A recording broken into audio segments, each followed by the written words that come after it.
বাংলাদেশে বিদ্যুৎ বিক্রি বাবদ ভারতীয় প্রতিষ্ঠান আদানি পাওয়ারের পাওনা $732 মিলিয়ন পরিশোধের সিদ্ধান্ত নিয়েছে সরকার।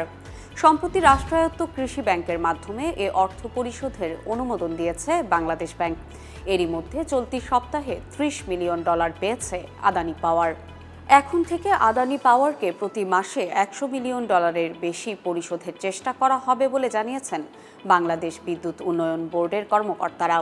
তাদের এ বক্তব্য অনুযায়ী আদানি পাওয়ারের পাওনা অর্থ পরিশোধ করা হবে বিগত আওয়ামী লীগ সরকারের চেয়েও দ্রুত গতিতে। আদানি পাওয়ারের সঙ্গে বিপিডিবির বিদ্যুৎ ক্রয় চুক্তি নিয়ে শুরু থেকেই প্রশ্ন তুলেছেন খাত সংশ্লিষ্টরা। জ্বালানির মূল্য থেকে শুরু করে বিদ্যুতের দাম পর্যন্ত সব দিক দিয়েই চুক্তিটি অসম বলে অভিযোগ তুলেছেন তারা। আবার শুরু থেকেই বিদ্যুৎ কেন্দ্রটির বিল পরিশোধ নিয়েও দেখা দিয়েছে নানা জটিলতা। বিল বাবদ পাওনা বাড়তে থাকায় এক পর্যায়ে বিদ্যুৎ সরবরাহ কমিয়ে দেয় ভারতীয় প্রতিষ্ঠানটি। অন্তর্বর্তী সরকার ক্ষমতায় আসার পর আদানি সহ বিদ্যুৎ খাতের অসম চুক্তিগুলো পর্যালোচনার উদ্যোগ নেওয়া হয়। এ বিষয়ে সরকারের চূড়ান্ত সিদ্ধান্ত আসার আগেই আবারও বিদ্যুৎ কেন্দ্রটির বিল বাবদ পাওনা পরিশোধ নিয়ে নতুন করে জটিলতা তৈরি হয়। এক পর্যায়ে বিল জটিলতায় আদানির বিদ্যুৎ কেন্দ্র থেকে সরবরাহ বন্ধ করে দেওয়ার হুমকির তথ্য সামনে আসে। এরই পরিপ্রেক্ষিতে দ্রুততার সঙ্গে ভারতীয় প্রতিষ্ঠানটির পাওনা বিল পরিশোধের উদ্যোগ নেওয়া হয়েছে বলে মনে করছেন বিশেষজ্ঞরা।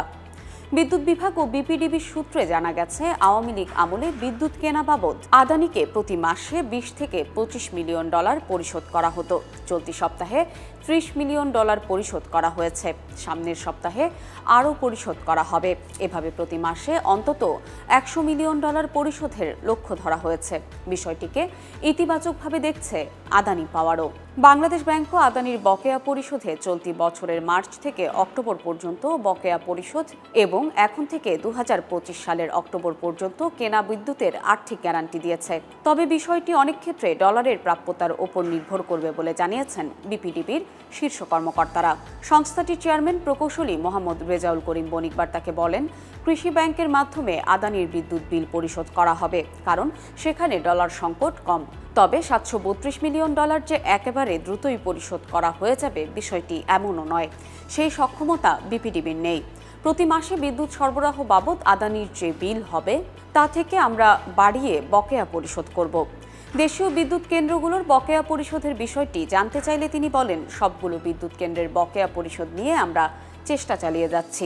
অর্থ মন্ত্রণালয়ের কাছে আমাদের ভর্তুকির যে টাকা রয়েছে সেটি ছাড় করা হলে পর্যায়ক্রমে আমরা তা পরিশোধ করে দেব। খাত সংশ্লিষ্টরা বলছেন, চুক্তি অনুযায়ী আদানির বকেয়া পরিশোধের দায় সরকারের ওপর বর্তায়। তবে বিদ্যুৎ কেন্দ্রটির সঙ্গে সম্পাদিত অসম চুক্তির বিষয়ে পদক্ষেপ নেওয়া প্রয়োজন। এমনকি আদানির বিদ্যুৎ কেনা বন্ধ করে সেই অর্থ দিয়ে দেশি বিদ্যুৎ কেন্দ্রগুলোর জন্য জ্বালানির যোগান বাড়ানো গেলে তা দীর্ঘমেয়াদে বেশি সুফল দেবে।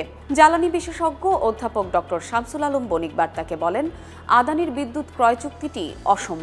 এই বিদ্যুৎ কেন্দ্র নির্মাণে যেসব অভিযোগ উঠেছে সেগুলোর সুরাহা ও নিষ্পত্তি হওয়া দরকার। এক্ষেত্রে কেন্দ্রটির সঙ্গে চুক্তি বাতিলও হতে পারে। আদানির বিদ্যুৎ ছাড়া বাংলাদেশে বিদ্যুৎ ঘাটতি হবে বিষয়টি এমন নয়, বরং আদানিকে প্রতি মাসে যে পরিমাণ অর্থ পরিশোধ করতে হয় সেই অর্থ দিয়ে দেশের কয়লাভিত্তিক বিদ্যুৎ কেন্দ্রগুলোর জ্বালানির সংস্থান করা যেতে পারে। বিদ্যুৎ কেনা বাবদ সরকারের বকেয়ার পরিমাণ বেড়েই চলেছে। গত বছরের আগস্ট থেকে চলতি বছরের অক্টোবর পর্যন্ত বিদ্যুৎ খাতে বিপিডিবির দেনা 45,000 কোটি টাকা ছাড়িয়েছে।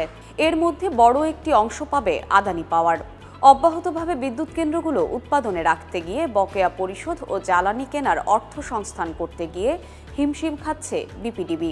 নির্ভরযোগ্য একটি সূত্র জানিয়েছে, আদানির বিল পরিশোধে কৃষি ব্যাংকে 1 বছরের জন্য ঋণপত্র দেওয়া হয়েছে। এরই অংশ হিসেবে চলতি সপ্তাহে $30 মিলিয়ন পরিশোধ করা হয়েছে। বিষয়টিকে স্বাগত জানিয়ে আদানি পাওয়ার বলছে, বিল পরিশোধের এ ধারা অব্যাহত থাকলে আদানির পক্ষ থেকে বিদ্যুৎ সরবরাহে উন্নতি হবে। অন্যদিকে কৃষি ব্যাংক বলছে, বিল পরিশোধে সরকার যে নির্দেশনা দেবে সে অনুযায়ী ব্যবস্থা নেবে ব্যাংকটি। দেশে মোট বিদ্যুৎ চাহিদার 10% পূরণ করে আদানি, যদিও বর্তমানে কেন্দ্রটি থেকে পূর্ণ সক্ষমতায় বিদ্যুৎ পাওয়া যাচ্ছে না। আদানির কাছ থেকে কেনা বিদ্যুৎ সরবরাহ করা হয় দেশের উত্তরাঞ্চলে। ভারতের আদানি পাওয়ারের সঙ্গে বিপিডিবির ১,৬০০ মেগাওয়াট বিদ্যুৎ ক্রয়ে করা চুক্তিটির মেয়াদ ২৫ বছর। তবে কেন্দ্রটির বিদ্যুৎ বিল পরিশোধে জটিলতা শুরু হয় গত বছরের শুরুতে। চলতি বছরের আগস্টে বাংলাদেশের দায়িত্ব গ্রহণ করে অন্তর্বর্তী সরকার।